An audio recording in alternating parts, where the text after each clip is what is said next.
తండ్రి, కుమార, పరిశుద్ధాత్మని నామంలో అందరికీ వందనాలు. హల్లెలూయా మినిస్ట్రీస్ వారి దేవుని శుభవార్త. యెషయా గ్రంథము 66వ అధ్యాయము 14వ వచనం. మీరు చూడగా మీ హృదయము ఉల్లసించును, మీ ఎముకలు లేత గడ్డి వలె బలియును. యెహోవా హస్తబలము ఆయన సేవకుల ఎడల కనపరచబడును. మనిషి బాహ్య పరిస్థితులను చూచి ఆనందిస్తాడు, కానీ దేవుని కార్యములు చూచినప్పుడు మన హృదయం ఉల్లసిస్తుంది. ఈ వచనములో దేవుడు గొప్ప 3 వాగ్దానములను మన కొరకు చేస్తూ ఉన్నాడు. మొదటిగా, మీ హృదయము ఉల్లసించును.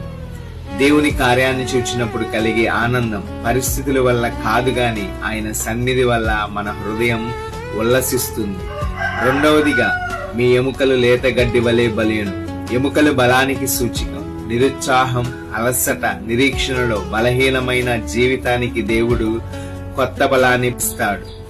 ఎండిన నేలపై మొలిచే లేత గడ్డి వలె దేవుడు తిరిగి జీవాన్ని నింపుతాడు. మూడవదిగా, యెహోవా హస్తబలము ఆయన సేవకుల ఎడల కనపరచబడును. దేవుని సేవకునికి దేవుని చేయి ఎల్లప్పుడూ అండగా ఉంటుంది. మన శక్తితో సాధ్యం కానిది ఆయన హస్తబలముతో సాధ్యమవుతుంది. దేవుని హస్తం మనపై ఉన్నప్పుడు హృదయములో ఆనందం, జీవితంలో బలం, పరిచర్యలో విజయాలు సహజముగా కనిపిస్తాయి.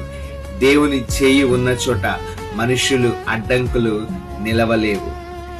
ఈ రోజున దేవుడు నీ కొరకు ఇస్తున్న వాగ్దానం, దేవుని హస్తబలం నీ మీద ఉన్నప్పుడు బలహీనత బలముగా మారుతుంది, నిరాశ నిరీక్షణగా మారుతుంది, కన్నీళ్లు గొప్ప సాక్ష్యాలుగా మారతాయి. ఆమేన్. దేవుడు మిమ్మల్ని దీవించును గాక.